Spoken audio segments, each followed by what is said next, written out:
I'll call the meeting to order at 7 p.m. Please stand for the Pledge of Allegiance. Pledge allegiance to the flag of the United States of America and to the republic for which it stands, one nation, under God, indivisible, with liberty and justice for all. All right, do we have any changes to the agenda? There are no changes to the agenda. All right. Anyone want to make a motion to approve the agenda? I'll make a motion. Anyone want a second? So moved. All right, all in favor? Aye. Aye. All right. Public comment. I don't see anybody online. Nobody here. Announcements?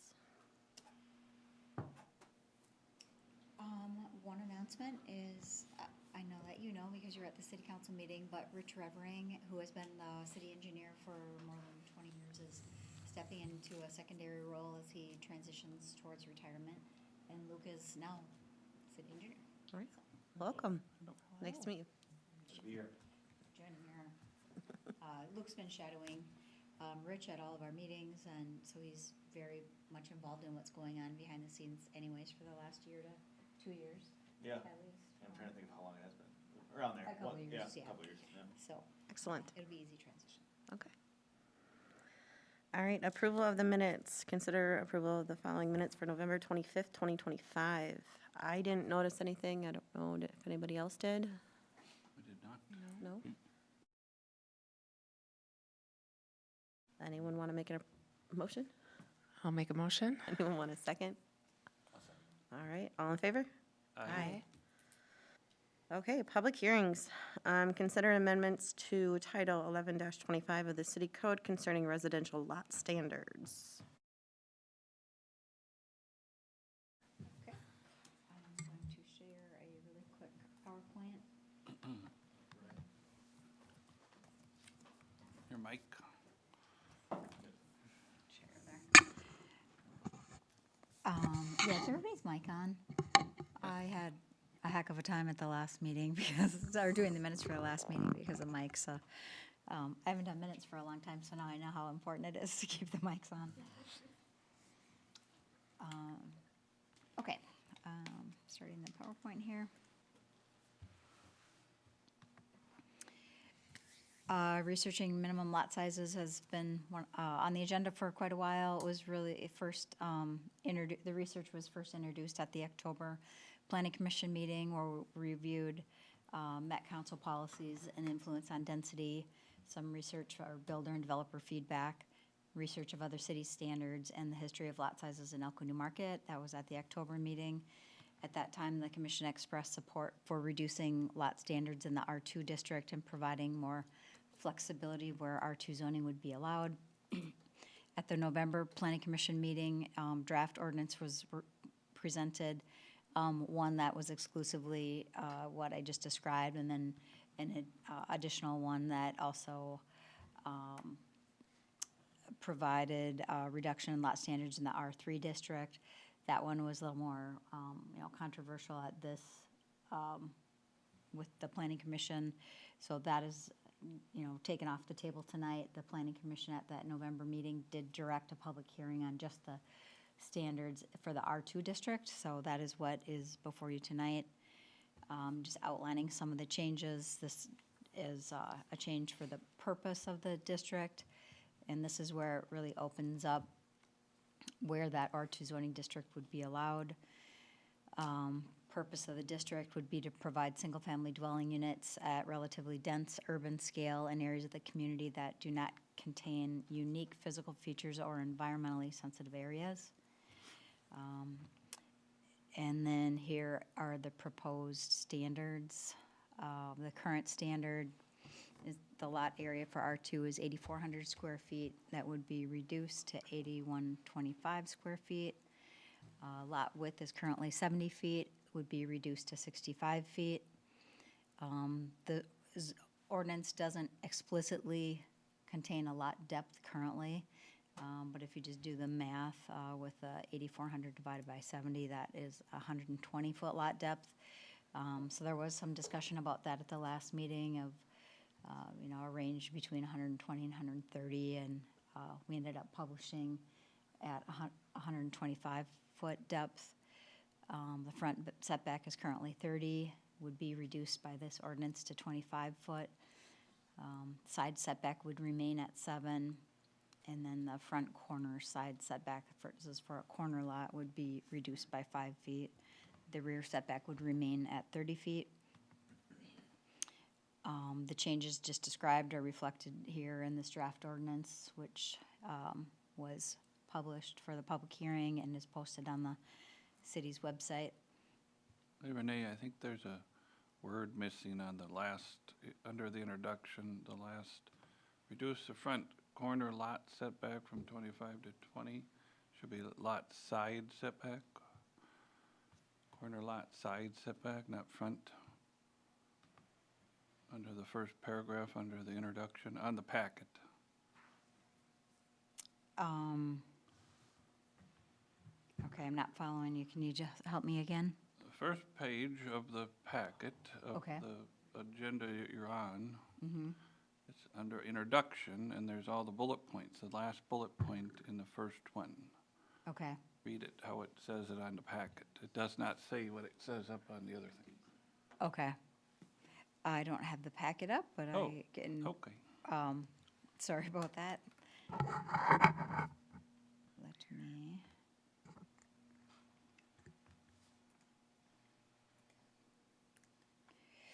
Hit that again. So you're saying in the memo?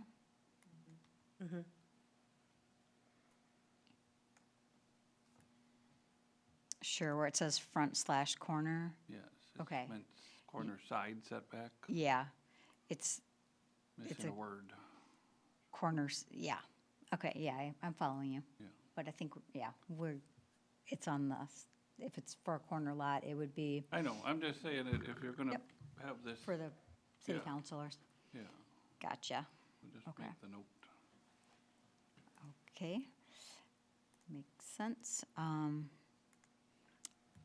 Then this is just a future land use map, so we're talking about the areas that would be depicted in light yellow. They could be considered for R2 zoning, depending on the site characteristics.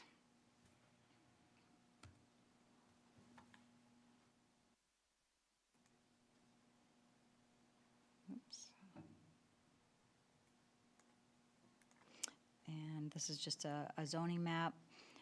You can see the amount of orange on this map. There's a lot of PUDs that have been approved in the, well, at least the last 10 years, a lot of them have been 65 to 70-foot lot width. So hopefully going forward, that would, this amendment may reduce the need for this number of PUDs. I think that was the intent. And the requested action by the Planning Commission is to hold a public hearing regarding the draft ordinance amendment and provide a recommendation to the City Council. And that's all I have. Thank you. All right, so I will open the public hearing at 7:08 PM. There's no one online or here. But if anybody wants to comment, please feel free to. I have to ask 3 times. So if anyone wants to comment, please raise your hand or come and stand at the podium. I'll ask again if anybody wants to comment. No? Okay. I will close the public hearing at 7:09 PM. Okay, commissioners, do you have any thoughts? Well, I appreciate the research that has gone into this because it looks like you did reach out to developers. You also contacted other cities to compare. So thank you. I think that was very well done. Thank you. I have one question. Yeah. Did you ever hear back from like New Prague or other towns yet? I did hear back from New Prague, and Trying to remember the other ones that were missing. there was one I never was able, a Carver, I was never able, I researched their code online, but I wanted to follow up and actually speaking with the community development directors. And those are the two, I think, in the initial round of research, that wasn't available. But if you can give me a minute, I can Sure. Thank you. find.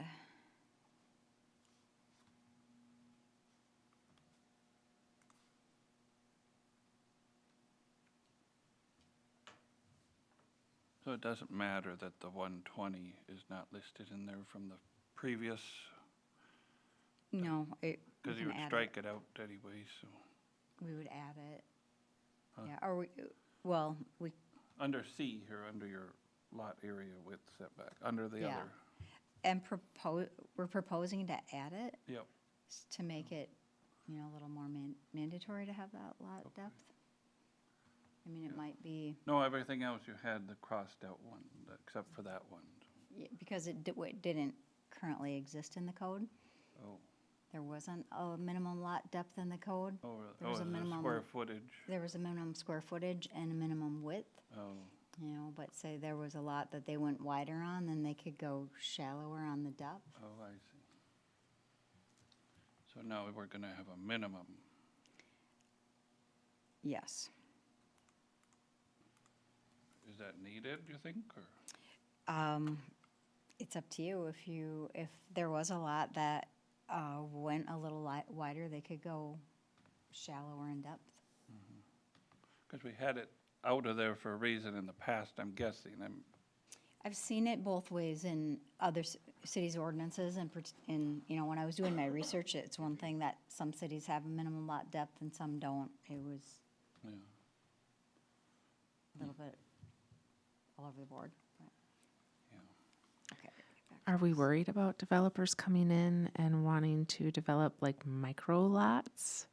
I'm just trying to figure out what I'm we were just- trying to do then, or what the previous planning commission was trying to do then with removing that. Yeah, I don't think the developers usually go bigger than the minimum. you know. Right. I mean, if they got a width minimum, then that just dictates what their depth will be, so I don't know if it's needed, I guess. Is why we probably had it Yeah, out. and if you want to take it out, that's I completely. don't think we had it before at all, Yeah. right? Right. We didn't. Yeah, Yeah. Say it was out for a long time, so I don't think it mattered in the past, it was just the dimensions of the lot yeah. and the setbacks. Yeah, yeah, and if you want to leave it out, that's perfectly fine. So if there was a lot that was a little bit wider, maybe they're on a Like curve on or the- something. Like you say on a corridor, when they got like some coming off the side, maybe they Yep. do a weird, I think it's probably better to, because they might front it and then they have to front it the other way and then, Sure, kind of makes it harder. yep, we can take that out if you, Yeah, I think so. You?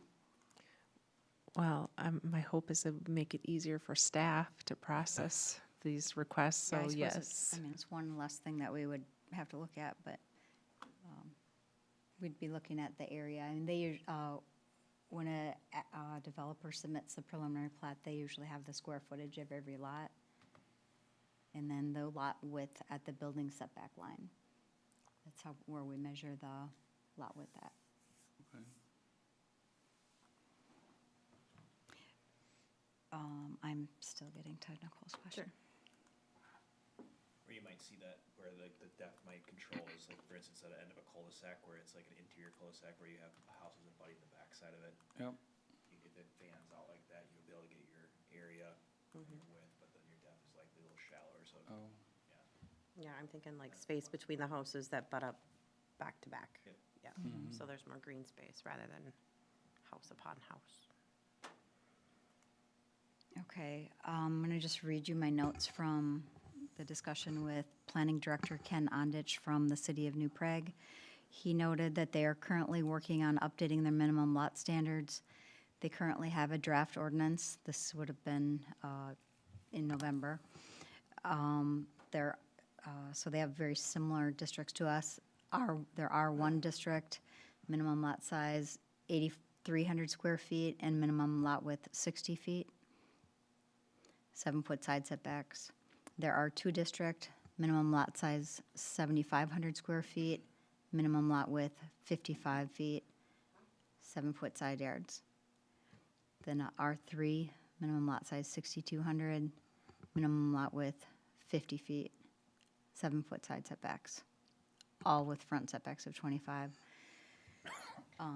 And then they also allow single-family detached in their high-density R4 district. We don't allow single-family detached in our R4 district.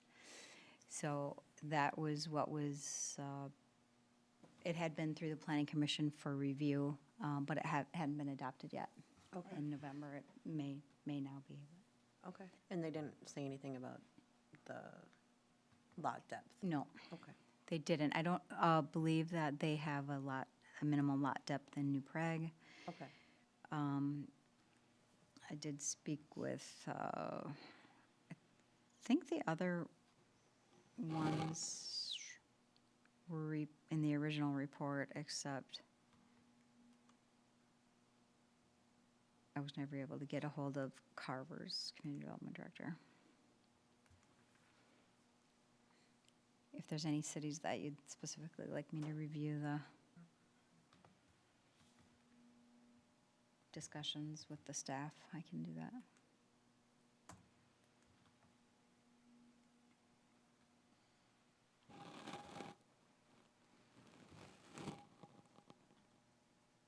I forgot you can touch these. Yeah, isn't that nice? And you can also expand it. You can't do that? I can't do that. Oh. Well, they decided to have the commissioners have the better computers than staff. I mean, you guys use it every day. That makes sense. Yes, yeah, makes sense. So much so I lost it. I wish I did. Okay. Any other questions or comments? Thank you, Renee.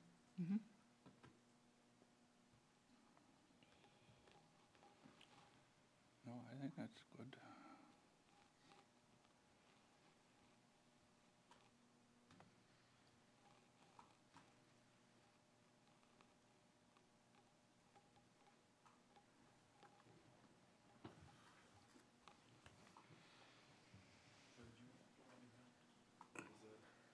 I think you were trying to join Teams, but it's a Zoom.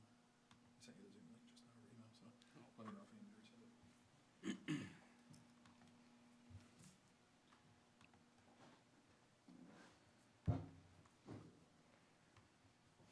Well, I could make a motion if you would like to approve it with the lot depth removed. Everybody ready? I second that, removing the lot depth, and then therefore the square footage. It just Right. relates back to it, yeah. Correct. So making the recommendation to the city council to remove the lot depth. I can- Yes. I can get to that page. And then What's the minimum with so this would be, 65. 5? Yeah. Yep.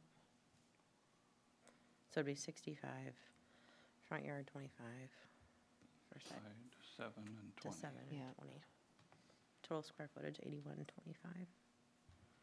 Yep. So making the, Or it didn't change. So. okay. So make the recommendation to the city council to approve the city code concerning residential lot standards to how it's written, but remove letter C, lot depth. Does that make sense? All right. Everyone in favor? Aye. Aye. Okay. Okay. And then, I didn't want to confuse it with a discussion on the R2 district, but there was some request by the commission to perhaps get some informal feedback regarding further reducing lot standards in the R3 district. That's our medium density district that currently allows a 60-foot wide, single-family detached lot. And we brought this up at the last city council meeting, asked for input, didn't get a lot of strong support or opposition. They just said they were open to planning commission's recommendations. So I don't know if that helps at all, but at least you know that there is not, I think at this point, a strong opposition or strong support. It seemed just kind of middle of the road. Yeah. And Nicole was at the meeting, so I wish there were more people to comment on that discussion, I think. Yeah. That would have been helpful, just to get more public Oh, the public? feedback. didn't Some even people comment? I mean, they were there, but they didn't comment Oh. really on it. That would have been helpful. I feel just talking with other people in the community, they are for growth, but however, they like the green space. They don't want all the giant houses on small lots, which seems to be the trend. So there's a lot of mixed feelings there. And then again, what is affordable housing, but that's not us to determine. Yeah, I just wish there was more people to give, like, community members to give more info and their input. Yeah. And We're maybe, here to reflect what, we live here, the builders don't live here. right, So we have to look at this community, they just throw up buildings and yeah, leave. right, So Yep. I make all the money. yeah, And there might be opportunity for that this year because, we're intending to embark on the community outreach for the 2050 comprehensive plan. Okay, And could be a good opportunity to maybe ask that question too. that's a really good suggestion. yeah. I think our suggestion right now, at least in the next couple of months, is maybe just put a pin in this. Sure. We have some development applications that are coming in that we'll need to concentrate on, and I think that's a good suggestion, is maybe, our idea was to go out and do public engagement and maybe do it more focused on, maybe this time we're going out and getting feedback on parks, and this time we're getting feedback on transportation, and this session we're getting feedback on housing, and maybe provide examples and surveys specifically that would include that topic area.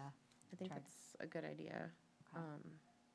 Yeah, I would like more transparency with the community, because I feel like,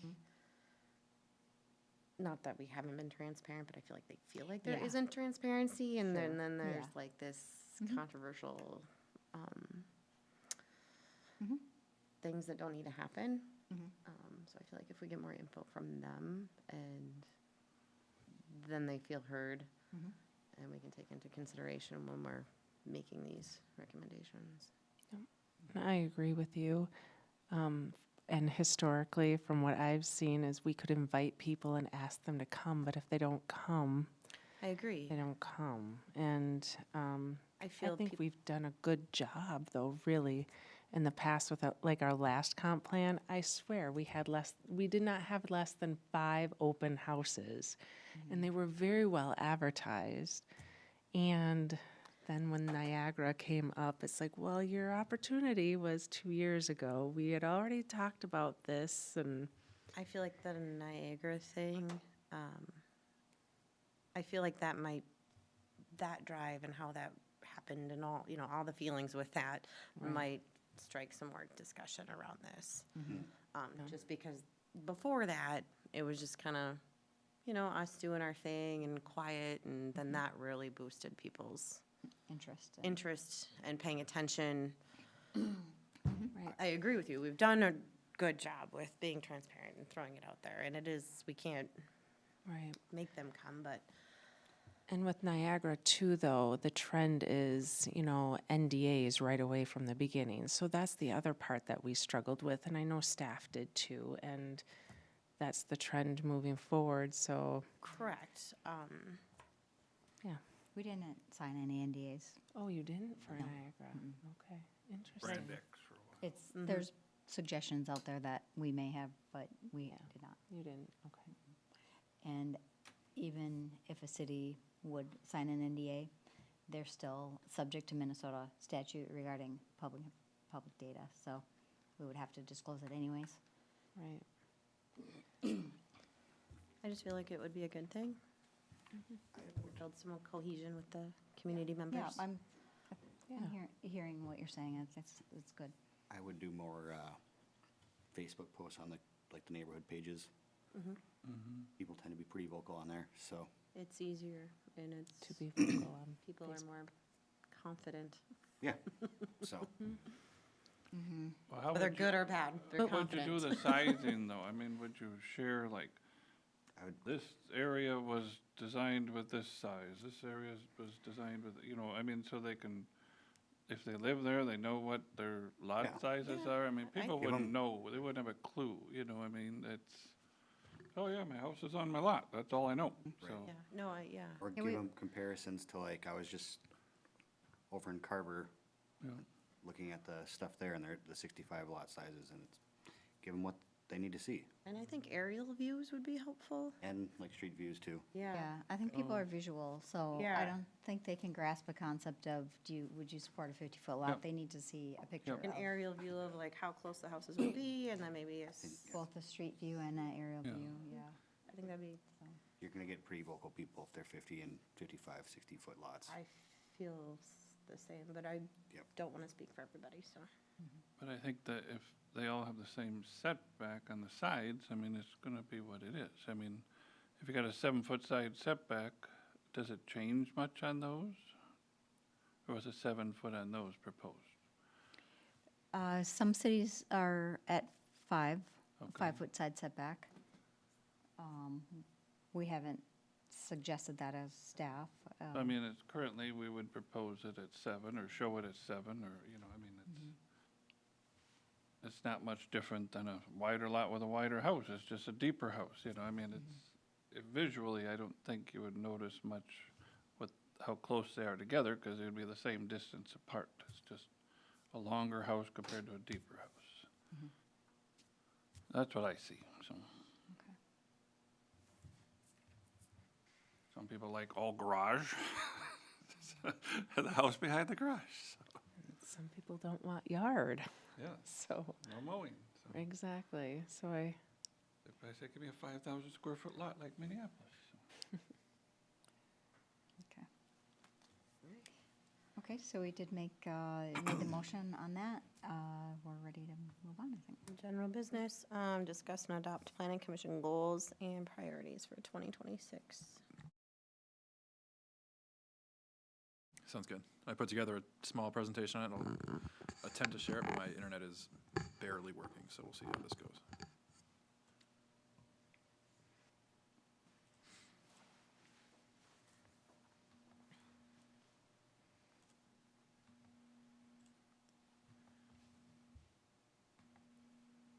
All right, cool. So, the Planning Commission goals and priorities is something we discuss every year to determine what the commission wants to focus on. That is either something measurable or achievable within the calendar year. So this slide shows the commission's 2025 goals and priorities. Some items that were identified last year included reviewing the 2040 comp plan, reviewing various pieces of the zoning and subdivision ordinance, the continued review of tools that foster housing affordability and diversity, along with educational modules that we didn't get to because we had so much development going on. The following goals and priorities have been identified by staff for 2026. The first being obtain public input for the 2050 comp plan, continue to improve our zoning and subdivision ordinance, including the tower and antenna ordinance, sexually oriented use regulations. We want to define and regulate data centers, secondary driveway access standards, exterior building materials, and landscape buffer and screening requirements. And of course, the continued review of tools that foster housing affordability and diversity. So at this time, I would ask the commission to discuss and add or remove goals or priorities that you see fit, and then formally adopt them. Okay, thank you. I think the list looks really good. I remember talking about this list, so do others have anything they want to add or focus on? Have we run into the driveway thing more than the one time, or? No. No. A lot of these things, in application, we've noticed that maybe there's a discrepancy in the city code, or that one in particular, it could have been interpreted, our code, we felt, could have been interpreted 2 ways. Half of our staff interpreted one way, half of our staff interpreted it a different way. So just kind of cleaning, a lot of these are just cleaning things up that are existing, with the exception of the data centers. Do you feel like that one's going to be kind of a big one? I don't. I think it'll be easy Okay. to write standards for. And in Based fact, on what I other- believe that we're covered anyways, because any user that uses more than, I think, 10,000 gallons of water a day has to have a special agreement with the city council. So I think that, I just think of what's happening in other cities right now. right, Yeah. yeah, Like, yeah, So- it's fair. what I hear you saying is we'd catch that even on the preliminary application, correct? Yes. Okay.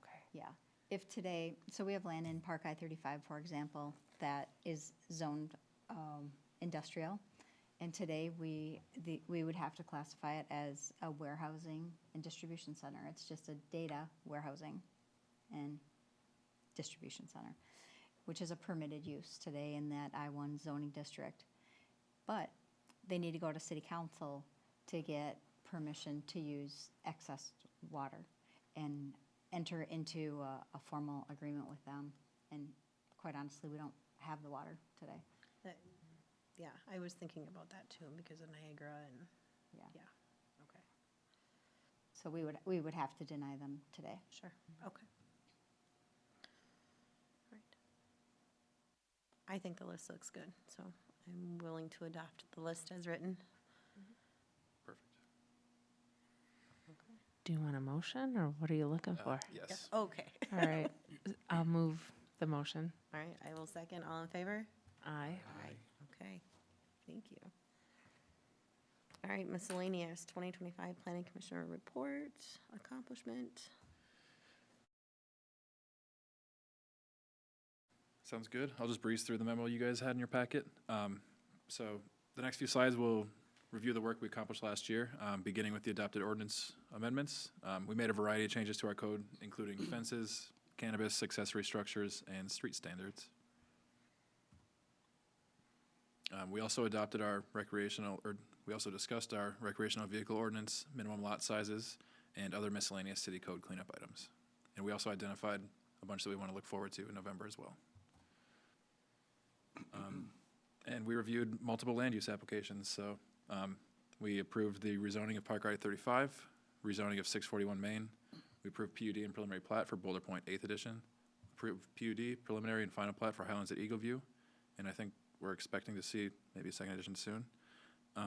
Concept plan review for Dakota Acres 2nd Edition, and a concept plan review for Eagle Views Elementary, which we recently received a preliminary plat application on that I believe we intend to bring to the Planning Commission next month. Is the Boulder Point 8th edition supposed to be Boulder Heights? No, Boulder Point 8th Edition is, it's a two-house Next plat to the, next to the clubhouse, or, Oh, yeah. The one Yeah. with the pool. but we will be getting, you will probably be seeing something for Boulder Heights this year as well. did that move forward, or I don't recall? Yeah, we've received a application for a concept plan review just last week for the extension to the south is called Boulder Heights South, and that will be on the February Planning Commission meeting. Or were you asking about Boulder Point? Boulder Point, Yeah. Where is did it that, moving forward? Yeah, it was approved by the city council. The plat hasn't been filed yet, but it's been approved. So I read on the Facebook about the court or the 35 interchange. Yeah, I guess that's an announcement we haven't made yet. And that's 2028 construction? 2030 is our 30, oh, great. funding year. Keeps getting pushed back. Luke can probably talk more about that, but it will take us all of that to design it and get everything in place, and we need to find the rest of the money. But we're in the game now. It's a really good start, and Scott County has a transportation sales tax that they've had for the last 10 to 15 years. It's been quite a while. That project Scott County will participate with their sales tax dollars, and then we'll continue applying for other grants for the remainder to fill the gap. So how much does the city is responsible for? Well, none except the project will chase back to the intersections of city streets. For instance, maybe the street going into the industrial park, if there needs to be anything there, or on the east or the west side of the interchange, there's the future access to the Edelman property. You know, if there's development there or anything that needs to be, the city needs to set up that intersection. There might be some costs that are our responsibility, but that has not been defined at all. That's good. Yeah. I mean, You make it sound scary, like it's half the bill. Yeah. Luke can probably talk more about it, but it's going to be a joint Yeah, I mean, effort. that'll all get hashed out as you continue in this process. You'll get a joint powers agreement through all the players in the game here and Yeah. work all that out. There's a lot of back and forth. So 2030 might seem a long ways away, but it's, in terms of a project of this scope, it's really not.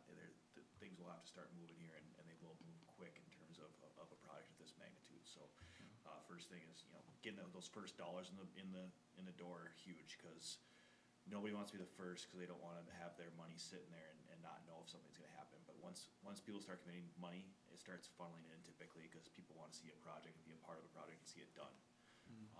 So that's the hardest funding, is the first one in the door. From there, typically, people follow suit, and we're hopeful of that.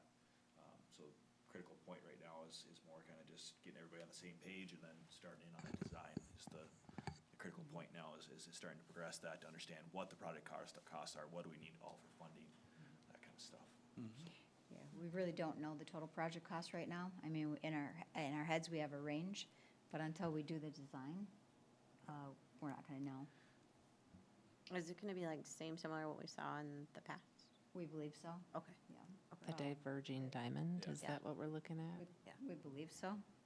Yes, most likely. And then, as you work through those early processes too, that's where you're kind of hashing out too, where are the ways that we anticipate this kind of funding, where can you make adjustments here or there, maybe to make more economical, or we have more funding than we need, maybe we can make it bigger. I don't know, there's multiple things that play into it, but generally, yeah, that's the general concept. But in terms of also like how you phase a construction of a project, there's a lot of stuff that goes into that, and that plays into the cost as well. Have you observed or had conversations on community feedback, if people are looking forward to it, or? I haven't heard anything Okay. yet. We're looking forward to it, though. 'Cause I'm sure a lot of people are looking forward to it. yes, 'cause I've heard that a lot of it. intersection is hard to traverse in the morning, and then coming home, exiting from the south. Left is terrible. Wait. Yes. Yeah. Sometimes you go to the roundabout and come back. Yes, I've done that a few times. A big emphasis of the city will be is access in the interim while that thing is being constructed too. That's So what that'll be I'm wondering, that's what are- the highest priorities that we'll probably be pushing, is where whoever is leading at that point is making sure that you can't just take the whole bridge down as it is now, and right, we can't separate the city in two for several years, so there'll be a lot of thought into that as well. Well, you could, but then it'd be nice if Beard was paved to 86 to get Yeah, around there we that go. way. Yeah, so that's the trouble. That's is what I'm your- all Your about. nearest interchanges are 5 miles in either direction, right, so there's a lot of consideration. To to that. pave that, put the new on and off ramp at 86 and 35. There you go. Okay, Casey's got a plan. There you go. You would be so close to that one. I know. Cut my commute down. Can you go out the back way or no? That No. road is not there yet, Which one? to the dirt road. It's never gonna be there, No, right? I thought they were gonna We're all excited it got paved and there's a fence there. I thought they were gonna develop south of there, weren't they? That's what you were talking about. Review that concept plan. I see. We have a proposal from Bolton and Mink to help us do a transportation study on Beard and what the future of Beard is. And we're working with Scott County and Rice County, because where it comes into Beard, or into 86 now, where Beard and 86 intersect, there's some site distance issues, or some grade issues approaching that intersection. Yes. So before we just pave it with this next development to the south, we need to know if that's the best alignment or not, and Bolton Mank is helping us with I that. see. Is that house going away on the corner? No, Is that for that's sale? not owned by the developer, Oh, that's I owned by see. somebody else, so. That's owned by my son's in-laws. Did they just buy it, or are they just Oh, selling it? no. So, it was for sale recently, I think it's sold. The old schoolhouse are you talking about? Yeah. Yeah. That's what, oh, it I is was an old looking, I was schoolhouse. looking at that old schoolhouse, and I was like, nope, too close to the development. Yeah. So, it's a cool house. Yeah, it's a nice, beautiful. pretty house. Mm-hmm. Yeah, when it went on the market, as I get alerts when things go on the market, so when it went on the market, I called KJ Wack to see if they wanted to incorporate the property into their development, but I think they were asking too much, it didn't make sense. Yeah. Because that would be a alignment issue, I mean, too, that property is part of that issue in the future, so. Right, so the question is Beard gonna stay, and you'll learn more about this at the next month's meeting, but is Beard gonna stay where it is? Or is it gonna get realigned through the new development to the south? And come out on 86 at a different point? Or is it gonna go away? Oh, like just continue, is that Oxford that goes, yeah. Yeah, but we don't wanna, Oxford wasn't designed as a collector street. It's only, 28 feet wide, I think. And there's a lot of houses in that area, so if Oxford goes straight south, we think it would become like a collector street and cause Too much traffic. harm to the, too much traffic in an area that wasn't designed for it. So we're not advocating for that right now. We're not considering that right now.